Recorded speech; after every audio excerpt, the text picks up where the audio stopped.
So most of us have been hearing on the news and stuff about shooters, whether it's for school shootings or just wherever else. I realize that a whole lot of people don't know how to handle a gun. Now, by raise of hands, how many of you know how to properly handle any sort of gun? BB gun?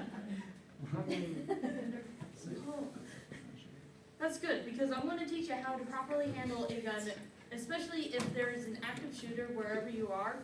Even though the chances are very minimal, it can still happen, because you always want to be prepared for anything. So the proper way to handle any sort of gun is you don't, like most people have it so that your finger is straight. You do not want your finger straight because that is with the trigger guard, which is where the trigger is. You want it at an angle, about 15 degrees or so. That way, if the trigger is a hair trigger and it could automatically go off, you don't want to take that risk of accidentally having the gun go off. Now there are different types of actions. This is a lever action rifle where if you do see one of these, you can slide the action back and there's a little notch that locks in.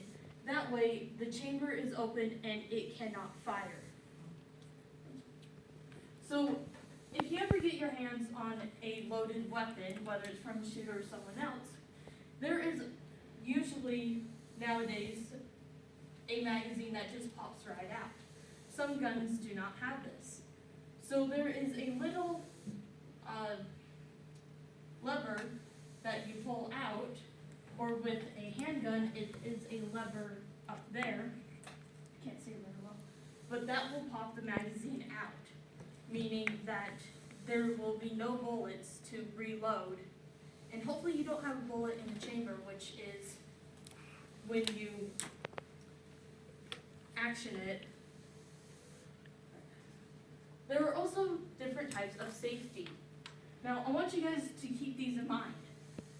There are lever safeties, which DWR, Cabela's, and Sportsman Warehouse, they all have gun expertise that I have talked to personally about different types of guns and how their safeties work. Some are within near the action, but all safeties are within the thumb range. That way you can easily flip it onto safety or not. Now, this is a handgun where it has 3 different safety features. But as you can see, the little tick mark is on the F instead of the S. And most guns will have either an F or an S or an S and a red dot or a colored dot to tell you whether it's on safety or on fire.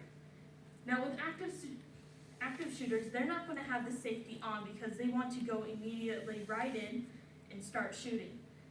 If you manage to get the weapon away, whether you ambush them and continue to attack and pry it from them, very carefully, keeping away from the trigger guard, you want to find the safety on it, whatever the gun is, rifle or handgun, and you want to flip that onto safe.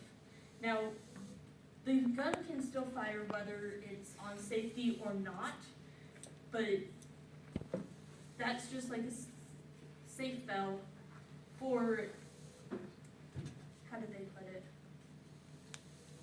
The one guy at Cabela's explained that if it's on safety, it can still fire, but it's just an added protection. Now, with handguns, this is the most safe version that has a 3 safety. It's a Versa. So you want to have it cocked back, which means that no bullet will be in the chamber. That's the thing to eject the magazine, which will be at the bottom for most modern handguns. If it's one of the old-fashioned ones, then they will be in the rounds like you see in the old-fashioned. So this is just one side, but that is the second safety.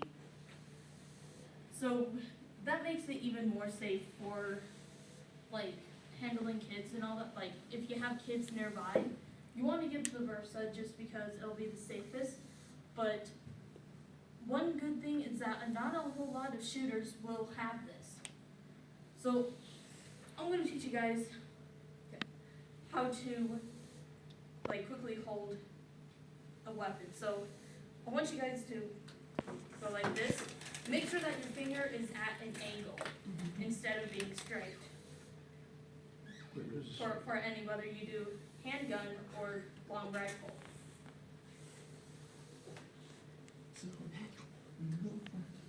Alright, that's good. Yeah. So I hope you guys learned something about hand safety, or gun safety, and how to handle them.